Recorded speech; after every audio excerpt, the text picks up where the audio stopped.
La policía en Turquía ha recuperado una Biblia que se cree que tiene miles de años de antigüedad. En el mundo de los escritos antiguos, algunos libros son como cápsulas del tiempo que contienen historias del pasado. Una Biblia antigua recientemente descubierta está causando conmoción. Ondea a través de las comunidades cristianas y ateas en todo el mundo. Un antiguo rollo resucita la controversia al desenterrar los secretos enterrados de la vida de Jesús, ocultados deliberadamente por la Iglesia desde hace milenios.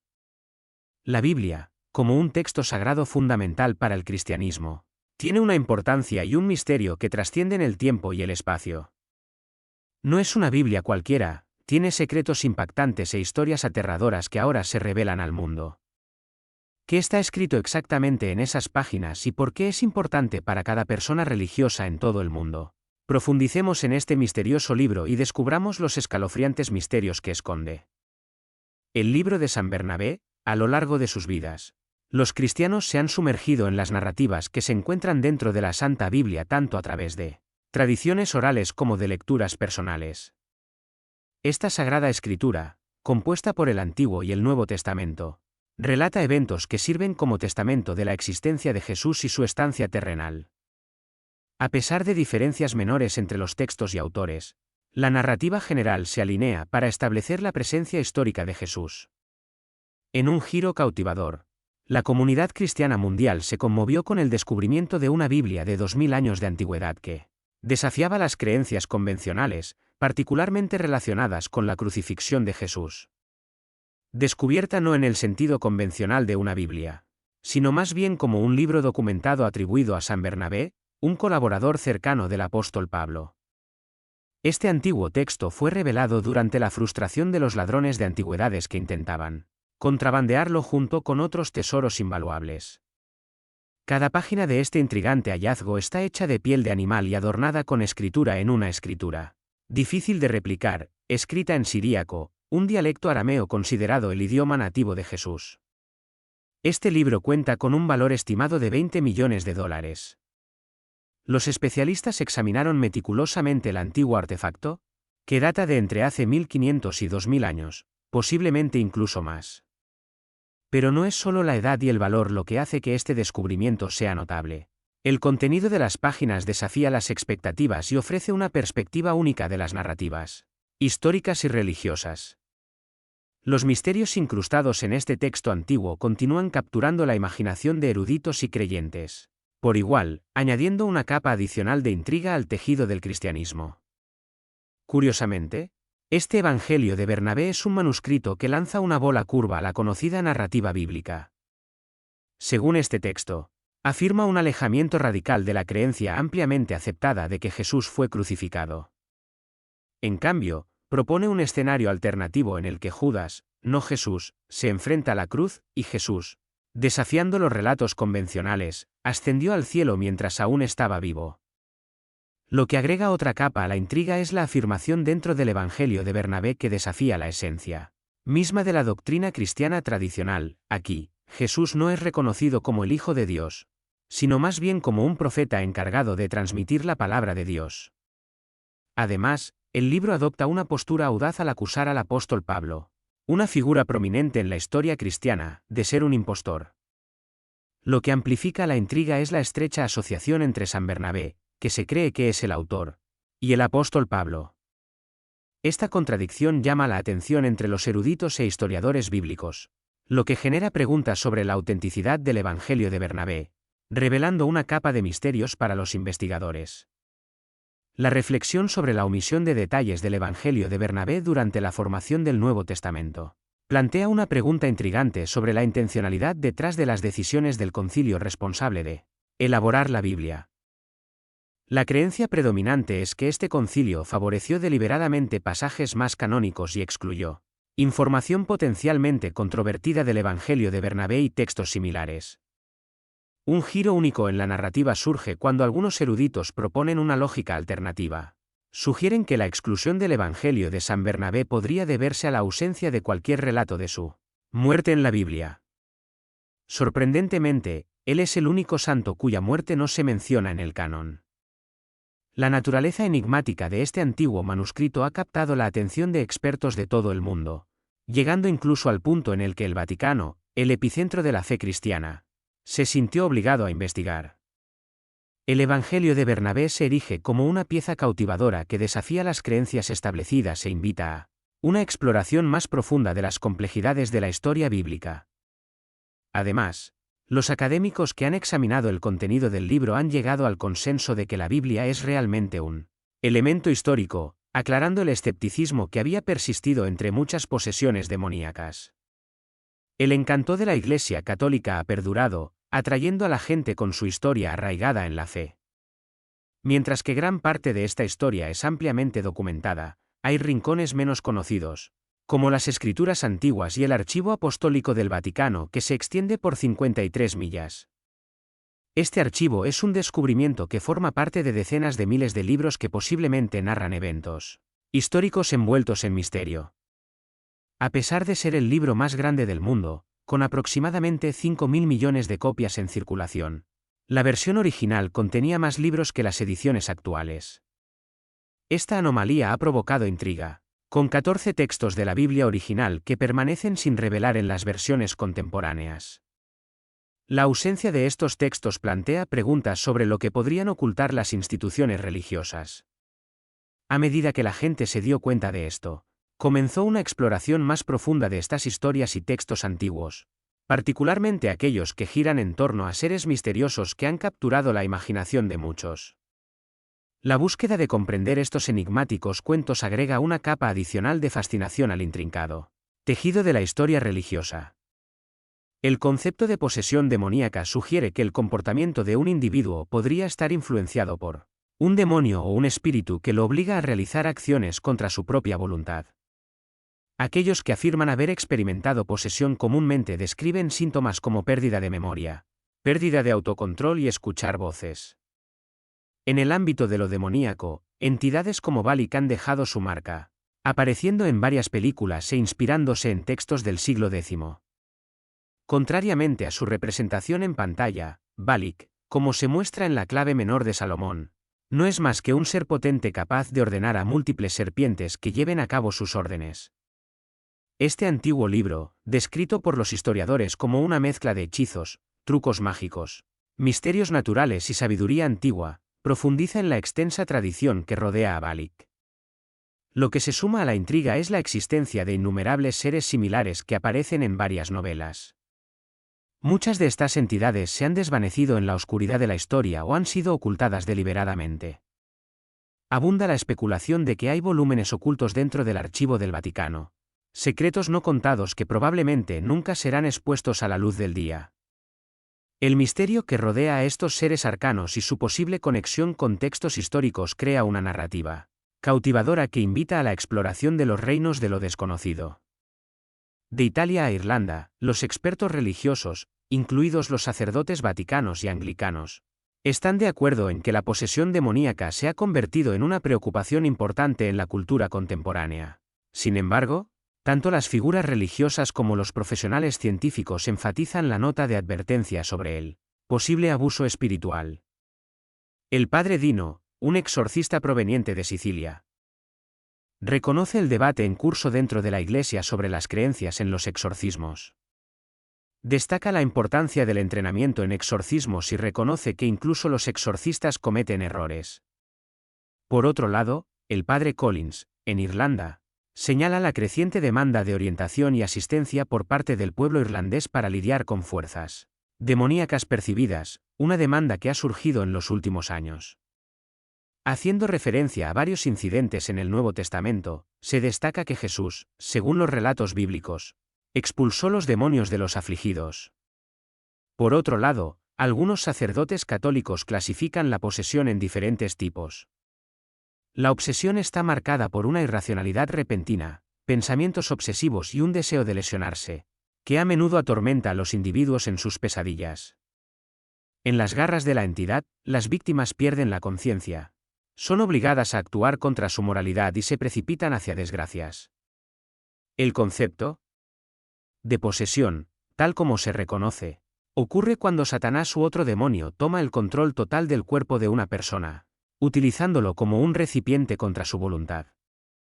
En el catolicismo, Hay una perspectiva que considera a la víctima parcialmente responsable, sugiriendo que pueden haber hecho algo para permitir que el poder de Satanás entre en sus vidas.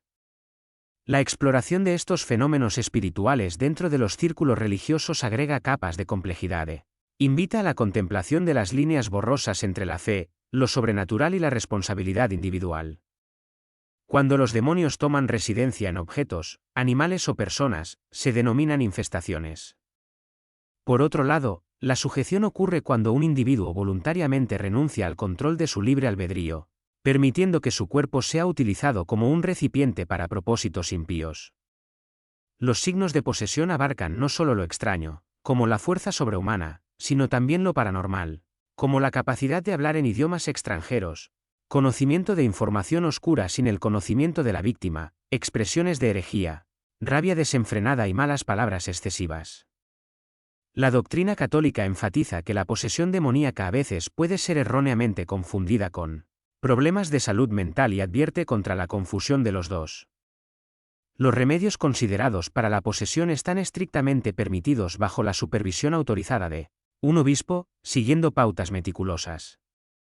Sin embargo, en la práctica, estas reglas a menudo se pasan por alto, y muchas personas buscan la ayuda de exorcistas no oficiales en lugar de navegar por los canales burocráticos requeridos para la aprobación del Vaticano. Esta búsqueda clandestina de alivio espiritual señala el desconocimiento del mundo del exorcismo y la intervención demoníaca. El Evangelio de Tomás está entre las primeras escrituras cristianas excluidas del Nuevo Testamento. Pocas cosas han cautivado e intrigado tanto a los lectores contemporáneos como el Evangelio de Tomás.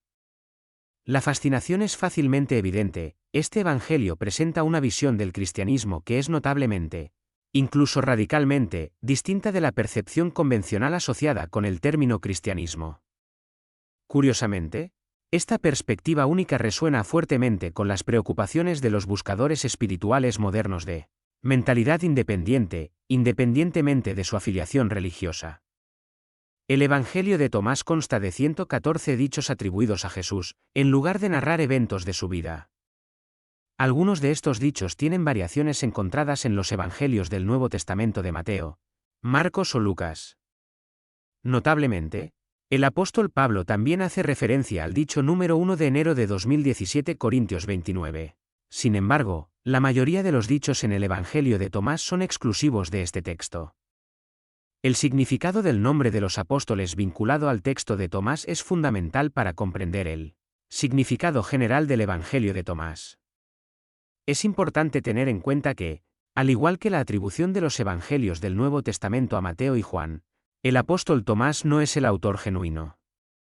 El término Tomás se traduce como gemelo tanto en arameo como en siríaco. La Escritura retrata a Tomás como el gemelo espiritual de Jesús, lo que significa un profundo parecido espiritual. Tomás logra esta parodia espiritual a través de la adquisición de gnosis, que denota la salvación lograda a través de una comprensión experiencial mística de la verdadera naturaleza espiritual de la realidad, particularmente la esencia última del yo. Esta representación de Tomás como una contraparte espiritual de Jesús agrega una capa intrigante a la exploración de la comprensión profunda y el misticismo dentro del contexto del cristianismo primitivo. La gnosis, una profunda comprensión y conocimiento espiritual, se presenta en el Evangelio de Tomás como una meta alcanzable para cualquier persona. La esencia es guiar a los lectores hacia el logro de una similitud mística con Cristo mismo. Como se expresa en el dicho 108, el que beba de mi boca será como yo también me convertiré en él, y las cosas ocultas le serán mostradas. En el Evangelio de Tomás, la gnosis se presenta como un tipo de conocimiento que trasciende la comprensión ordinaria y no puede comunicarse, efectivamente, solo a través de palabras. Jesús, en respuesta a los discípulos que buscan instrucciones explícitas para la salvación, reprende su pensamiento literal. En cambio, proporciona dichos enigmáticos que alientan a los lectores, muy parecidos a los discípulos, a pasar del pensamiento crítico rígido a modos más intuitivos y sutiles de comprensión. La anticipación de la segunda venida de Jesús y la dramática llegada del reino de Dios tuvieron una importancia sustancial en el cristianismo primitivo. Sin embargo, el Evangelio de Tomás desafía las interpretaciones convencionales de estas ideas, diciendo en el dicho 3 que el reino de Dios está dentro de ti y a tu alrededor, enfatizando que aquellos que adquieran autoconocimiento descubrirán este estado espiritual del ser. A diferencia de la expectativa predominante de eventos terrenales futuros, el reino de Dios, según el Evangelio, es una realidad presente y accesible para aquellos que adquieran gnosis en el aquí y ahora. La mayoría de los eruditos creen que el Evangelio de Tomás tomó su forma actual a finales del siglo I o principios del siglo II. Sin embargo, su contenido comprende material mucho más antiguo, que se basa en colecciones de dichos atribuidos a Jesús que circularon entre los primeros cristianos. A diferencia de los evangelios del Nuevo Testamento de Mateo, Marcos y Lucas, el Evangelio de Tomás no parece utilizar los evangelios incluidos posteriormente en el Nuevo Testamento como fuentes. Incluso cuando hay una superposición, las versiones de los dichos en el Evangelio de Tomás difieren significativamente de las del Nuevo Testamento. Esto sugiere que el autor de Tomás puede haber recurrido a fuentes tanto orales como escritas que influyeron en los evangelios del Nuevo Testamento, en lugar de usarlos directamente. Sorprendentemente, los evangelios mismos omiten ciertos dichos del Nuevo Testamento atribuidos a Jesús que podrían haber respaldado sus objetivos teológicos. A pesar de los esfuerzos de supresión, este evangelio fue popular en la antigüedad tardía y fue mencionado o citado por los primeros escritores cristianos. Su influencia persistió hasta los siglos IV y V, y hoy en día solo quedan dos copias. Una versión griega fragmentada, probablemente su idioma original, y una traducción copta casi completa de la biblioteca de Nag Hammadi. La importancia del contexto egipcio en la conservación de manuscritos antiguos es notable. Los egipcios son conocidos por sus métodos únicos de escritura jeroglífica y documentación, con manuscritos antiguos como los textos de las pirámides y el libro de los muertos siendo ejemplos prominentes. Estos textos están llenos de hechizos y rituales relacionados con la muerte y el más allá, a menudo acompañados por rollos de papiro posteriores que contienen fórmulas místicas para la salud y la prosperidad, incluidas maldiciones para los adversarios percibidos. A medida que el antiguo Egipto evolucionó, estos textos se arraigaron en su cultura. En medio de ellos hay un documento peculiar conocido como el Manual Egipcio de Poder Ritual. Este libro mágico, escrito en copto, una lengua greco-egipcia desarrollada en el siglo a.C., supuestamente contiene los secretos de una secta cristiana perdida. El Manual de Poder Ritual, que abarca 20 páginas de pergamino, destaca por sus hechizos y maldiciones únicos que no se encuentran en obras anteriores. Lo que lo hace aún más misterioso es su referencia a una figura central llamada Bactoa, reconocido como el gran señor de 49 especies de serpientes, una característica poco común que no se encuentra en ningún otro texto antiguo. Enoc es, sin duda, una figura cautivadora en los cuentos bíblicos. No solo era bisnieto de Adán, sino que también era el bisabuelo de nada menos que Noé. El mismo Enoc llevó una vida de profunda santidad y fe inquebrantable, dedicada enteramente a lo divino. En la Biblia, hay dos personajes llamados Enoc. El primer Enoc es mencionado en Génesis 4, 17-18. Es el hijo de Caín y el padre de Irad, y se registra como el constructor de una ciudad que lleva su nombre. El segundo Enoc es un personaje notable que se menciona en Génesis 5, 18-24. Este Enoc es el hijo de Jared, quien a su vez es el bisnieto de Adán. Según el relato bíblico, Enoc caminó con Dios y fue llevado al cielo por Dios sin experimentar la muerte. Esta narrativa se destaca por su brevedad y misterio en comparación con otros patriarcas bíblicos. La influencia de Enoc reverbera a través de los tiempos, cuando se convirtió en el patriarca de muchos, dejando una marca indeleble en la narrativa bíblica en desarrollo. Lo que hace que la historia de Enoc sea verdaderamente extraordinaria es que, junto a Elías, él es uno de los pocos elegidos de la Biblia que, de manera bastante notable, pasó por alto el curso habitual de la muerte, y en su lugar, aparentemente fue llevado directamente al cielo. La historia de Enoc, entretejida con un linaje de longevidad y una partida celestial, agrega una capa de mística al gran tejido de la narrativa bíblica. Al profundizar en el carisma de Enoc, una figura intrigante grabada en la narrativa del Génesis, se desarrolla un evento críptico cuando Dios se lo lleva después de 365 años notables en la tierra. Esta partida enigmática refleja el acto divino presenciado por Elías el profeta, agregando un toque etéreo a la historia de Enoc. La vida de Enoc se desenvuelve como un tapiz tejido con una fe inquebrantable, que lo distingue como una figura que goza del favor divino. El extraordinario afecto de Dios por Enoc trasciende el curso ordinario de la mortalidad, evitándole los golpes de la muerte, una gracia rara y notable extendida a muy pocos. Más allá del guión bíblico, la influencia de Enoc resuena a través de las tradiciones judías y cristianas. Renombrado como el escriba del juicio y acreditado como el autor del libro de Enoc, su nombre resuena en varios textos bíblicos, desde el Evangelio de Lucas hasta la Epístola a los Hebreos y la Epístola de Judas. La Iglesia Católica y la Ortodoxia Oriental honran a Enoc como un santo, elevando su estatus. El papel de Enoc se extiende más allá de ser una mera figura histórica. Emerge como un predicador prominente, una voz valiente en un mundo contaminado por la inmoralidad. Sus sermones hacen eco de los juicios de Dios sobre la humanidad, preparando el escenario para la misión posterior de Noé como predicador de justicia y constructor de la icónica arca. Para desentrañar las profundidades de los antecedentes de Enoc y sus encuentros sobrenaturales, uno debe navegar por los libros apócrifos que se le atribuyen. Estos textos iluminan las dimensiones místicas de esta cautivadora figura bíblica, ofreciendo un portal a un reino donde lo divino y lo terrenal convergen en una intrigante armonía. El libro de Enoc abarca diversas obras monumentales que profundizan en conceptos profundos como las recompensas, el castigo, el fin del mundo y el juicio final. Los capítulos iniciales, que van del 6 al 36, profundizan en temas como los ángeles, el árbol de la vida, Jerusalén y el universo. Una sección importante, conocida como el libro de los vigilantes, narra la historia de los ángeles caídos, descritos en Génesis 6, 1-4, quienes transgredieron al seducir a las mujeres humanas, dando lugar a los Nefilim y compartiendo un conocimiento profundo con la humanidad. Esta cadena de eventos culmina en el gran diluvio y la destrucción de los Nefilim. El término Nefilim denota a los caídos, representados como seres colosales. Las interpretaciones sobre la relación entre los hijos de Dios y los Nefilim varían. Algunos sostienen que los hijos de Dios son ángeles caídos, y los Nefilim son sus descendientes con mujeres humanas. Esta perspectiva se describe en el primer libro de Enoc, una fuente judía canónica que sigue siendo ampliamente reconocida. El primer libro de Enoc describe a los Nefilim como gigantes, lo que sugiere una asociación con individuos de tamaño notable. La enormidad percibida de los Nefilim a menudo se atribuye a su origen sobrenatural, lo que plantea preguntas teológicas sobre la posibilidad de que existan ángeles o demonios que se apareen físicamente con humanos. Una perspectiva alternativa, menos arraigada en lo sobrenatural, propone que los Nefilim eran esencialmente hombres pecadores.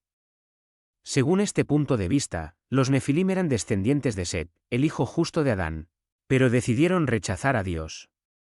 Esta perspectiva se conoce como la visión Sian, respaldada por figuras notables como San Agustín, varios padres de la Iglesia y numerosos eruditos judíos. La visión Sian se expande para proponer que las hijas de la humanidad eran las mujeres impías de Caín, el malvado hijo de Adán. Ya sea interpretado literal o metafóricamente, la imponente estatura de los Nefilim, considerados grandes guerreros, es una característica que capta la atención y genera interpretaciones sobre su lugar en las narrativas antiguas. El libro de Enoc toma un giro intrigante en su segunda mitad con las parábolas de la similitud, un relato apocalíptico que profundiza en las profecías sobre el Hijo del Hombre y el Anciano de los Días. Estas antiguas profecías sobre Jesús se alinean estrechamente con narraciones bíblicas que guardan un sorprendente parecido con los temas encontrados en el libro del Apocalipsis. Se desarrolla una exploración cautivadora en el libro astronómico, que proporciona detalles intrincados sobre las estrellas y sus importantes funciones. La sección de la visión de la fantasía sirve como una profunda profecía que expande la totalidad de la historia humana, navegando desde el principio de los tiempos hasta el fin de los tiempos y el juicio final. Su precisión al pronosticar eventos del pasado, presente y futuro agrega un aire de misterio y asombro al establecer paralelos con la estructura del libro de Daniel. La sección de la profecía de la semana se desarrolla revelando una narrativa provocadora. La porción final actúa como una guía reflexiva, donde Enoc imparte lecciones de vida y sabiduría, enfatizando nuestra responsabilidad inherente ante Dios. En una revelación sorprendente, las partes de Noé del libro revelan una historia de Noé no revelada previamente, profundizando en la misión de Noé de salvar a la humanidad y arrojando luz sobre los dolores experimentados por su padre, Lamec, y su abuelo, Matusalén. A pesar de la singularidad de cada composición, un tema común atraviesa todas ellas: el castigo inminente de los malvados y las bendiciones derramadas sobre los virtuosos.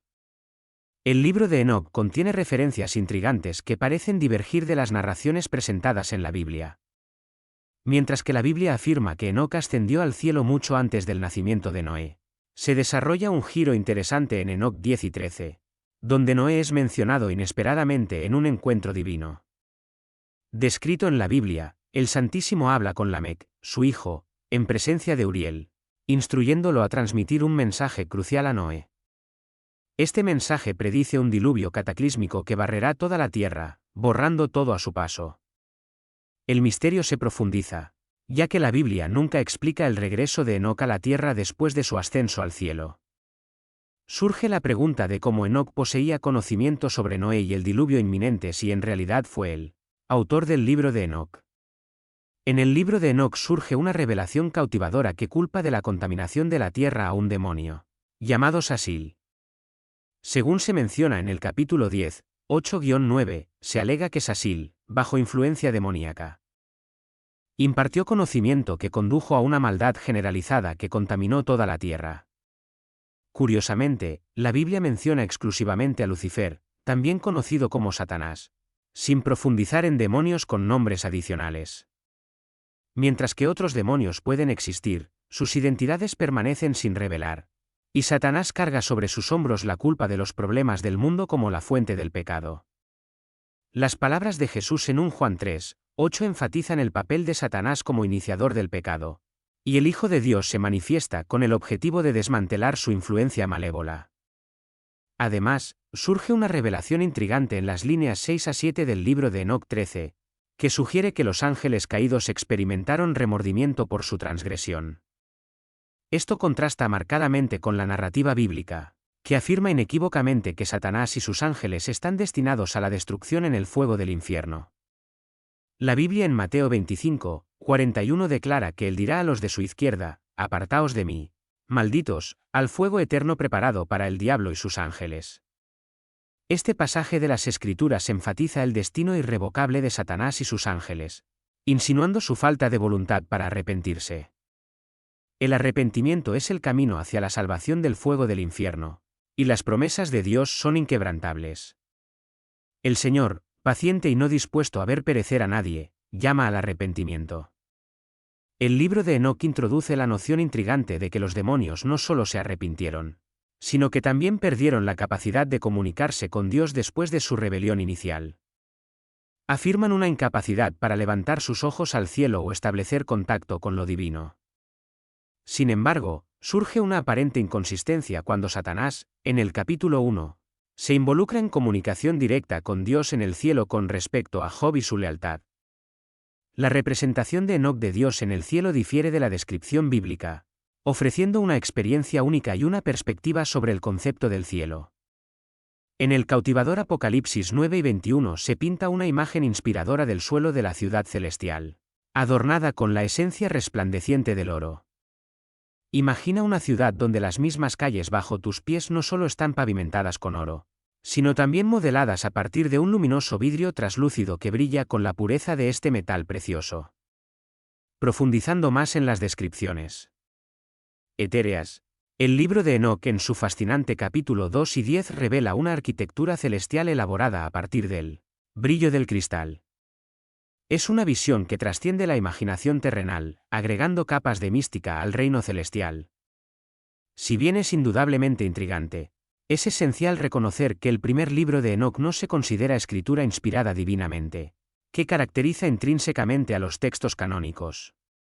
El libro de Enoc no es ajeno a los manuscritos históricos de la Iglesia primitiva, que aparecen en el libro apócrifo de Baruc, pero su coherencia al contradecir las narrativas bíblicas establecidas llama la atención. La búsqueda para desentrañar la filosofía y las enseñanzas de Enoc se convierte en una exploración fascinante, con las complejidades de la precisión histórica y la tradición. Esta enigmática Biblia de 2000 años sigue generando debates e intriga. ¿Qué opinas sobre esta antigua obra? Déjanos saber en los comentarios a continuación. Muchas gracias por ver el vídeo. Que Dios te bendiga y te acompañe siempre. Hasta la próxima.